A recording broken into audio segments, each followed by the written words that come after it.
Hello friends, आपका स्वागत है मेरे छोटे से गार्डन में। आज मैं आपको ग्रो बैग भरना बताऊंगी। ये ग्रो बैग मैंने खुद ही बनाया है और इसकी वीडियो मैंने पहले डाल रखी है, किस तरह से मैंने ये बनाया है और इसे सेट करने के मतलब इसकी शेप ख़राब ना हो इस तरह से जो मैंने जुगाड़ लगाए हैं वो भी मैंने बता रखा है। इससे पहली जो वीडियो डाली थी मैंने, तो आप उसमें देख सकते हैं। और आप देख सकते हैं ये ग्रो बैग रखने के लिए मैंने नीचे बिछाई है थर्माकोल की जो शीट आती है, एलईडी के साथ आती है, वॉशिंग मशीन के साथ आती है, वो बिछा रखी है। उसके ऊपर मैंने इसे रखा है और उसके बाद इसमें टाइल के टुकड़े लगाकर इसे सेट किया है जिससे इसकी शेप ख़राब ना हो। और उसके बाद मैंने इसमें होल किए हैं और होल करने के बाद उनके ऊपर मैंने इसमें जो ठीकरे होते हैं, जो घड़े टूटे हुए कुछ इस तरह के, जिनकी शेप गोल हो इस तरह के रखने चाहिए। हमें छेद के ऊपर फ्लैट चीज़ नहीं रखनी चाहिए। और हमें सबसे पहले अपनी ग्रो बैग में पत्तों की लेयर बिछानी है। पत्तों की लेयर बिछाने से, या फिर डंडियाँ अगर आपके पास हो, डंडियाँ रख सकते हैं, पत्ते रख सकते हैं। इससे फ़ायदा ये होगा कि एक तो मिट्टी बाहर नहीं निकलेगी और जो हमें खाद भी मिलता रहेगा। सेकंड नंबर पे मैंने इसमें किचन वेस्ट डाली है, आप देख सकते हैं।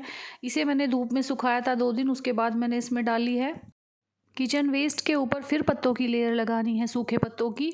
इसके ऊपर आप थोड़ा सा ट्राइकोडर्मा भी डाल सकते हैं, अभी वो मेरे पास नहीं है, मैं बाद में पानी में मिक्स करके उसे ऊपर से डाल दूँगी, जिससे इसमें फंगस ना हो और अच्छी फंगस ही पैदा हो ज़्यादा। और इसके ऊपर आप थोड़ी सी मिट्टी डाल दें जिससे कि ये डिकम्पोज़ जल्दी हो, मिट्टी में जो जीवाणु होते हैं वो जल्दी से डिकम्पोज़ करें, थोड़ी सी 2-3 मुट्ठी। उसके बाद ये मैंने डाला है लकड़ी का बुरादा। अगर आपके पास है तो आप लकड़ी का बुरादा भी डाल सकते हैं, जो चीज़ आपके पास हो वो आप डाल सकते हैं। तो मेरे पास ये थोड़ा पड़ा था, मैंने ये भी डाल दिया और इससे भी कोई दिक्कत नहीं होती है, इसका भी खाद बन जाता है जल्दी ही।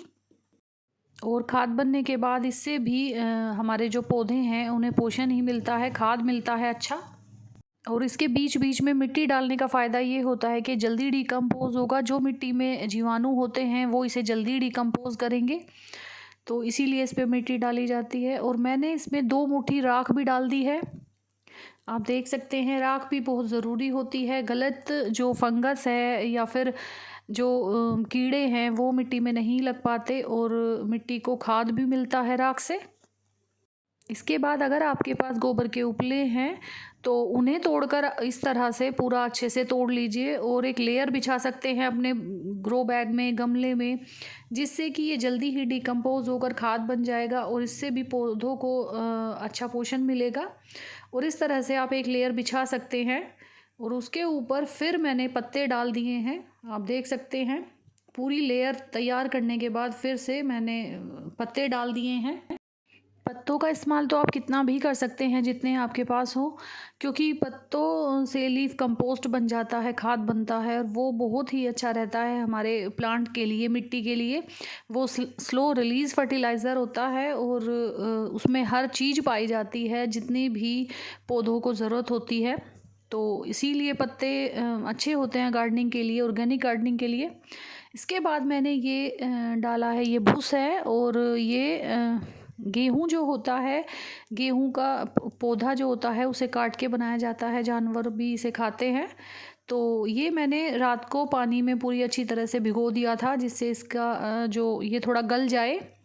तो इस तरह से मैंने इसकी एक मोटी लेयर बिछा दी है और ये मैं राइस हस्क की जगह इस्तेमाल करती हूँ क्योंकि ये मुझे आसानी से मिल जाता है और ये भी वही काम करता है, बहुत हल्का होता है और मिट्टी में अच्छे से मिल जाता है। और अब हमें इसकी मिट्टी बनानी है। देखिए मैंने सिर्फ ये डब्बा मिट्टी ली है, ये 5 लीटर का डब्बा है जो पेंट का आता है छोटा सा। तो मैंने इतनी ही मिट्टी ली है इसे भरने के लिए और मैं इतनी ही मिट्टी में इस इतने बड़े ग्रो बैग को भरूंगी। एक 2-3 इंच की लेयर इस पूरे ग्रो बैग के ऊपर लगाऊंगी। और उसके बाद मैंने लिया है रेत। रेत ज़्यादा भर गया है, इतना नहीं लेना है, आधा डब्बा ही रेत लेना है। तो ये मैंने रेत डाल लिया है। उसके बाद खाद डालनी है, जो भी आपके पास खाद हो। और खाद डालने के बाद मैंने फिर ये भुस जो है इसका इस्तेमाल किया है, जो गेहूं के प्लांट से कट के बनता है। ये राइस हस्क की जगह मैं इस्तेमाल करती हूँ। और फिर मिट्टी को मिक्स करके अच्छे से मिट्टी बना लें। और ये देखिए एक ही जो डब्बा था उसी से इतनी मिट्टी तैयार हो गई और अब इस मिट्टी को इसके ऊपर मैं अच्छे से डाल दूँगी, आप देख सकते हैं। और आप भी इसी तरह से अपने ग्रो बैग भर सकते हैं। कम मिट्टी में इस तरह के बड़े बड़े ग्रो बैग भी आप भर सकते हैं इस तरह से। तो आप देख सकते हैं मैंने एक डिब्बा मिट्टी ली थी, उससे ही मैंने ये इस ग्रो बैग के ऊपर एक पूरी लेयर बिछा दी है मिट्टी की। और कुछ दिन के लिए इसे आपको छोड़ना भी है। जैसे कि ये पूरा बन चुका है तो इसके ऊपर आप पूरा पानी स्प्रे कर दें। और मैंने थोड़ी सी मिट्टी और ली थी बाद में, आधा डिब्बा मिट्टी और मैंने इसमें डाली थी। तो वो मिट्टी मैंने डालकर इस पे पूरा का पूरा मैंने पानी स्प्रे कर दिया है। और पानी स्प्रे करने के बाद इसे 10 दिन के लिए आप छोड़ दें तो ये बिल्कुल सेट हो जाएगी इसकी मिट्टी। और फिर इसमें प्लांट लगा दें। और इस तरह से आप भी कम मिट्टी में अपने बड़े बड़े ग्रो बैग भर सकते हैं। और ये ग्रो बैग जो है वो 4 फीट का है। तो अगर आपको मेरी वीडियो अच्छी लगी हो तो मेरे चैनल को सब्सक्राइब करें, मेरी वीडियो को लाइक करें। Thanks for watching.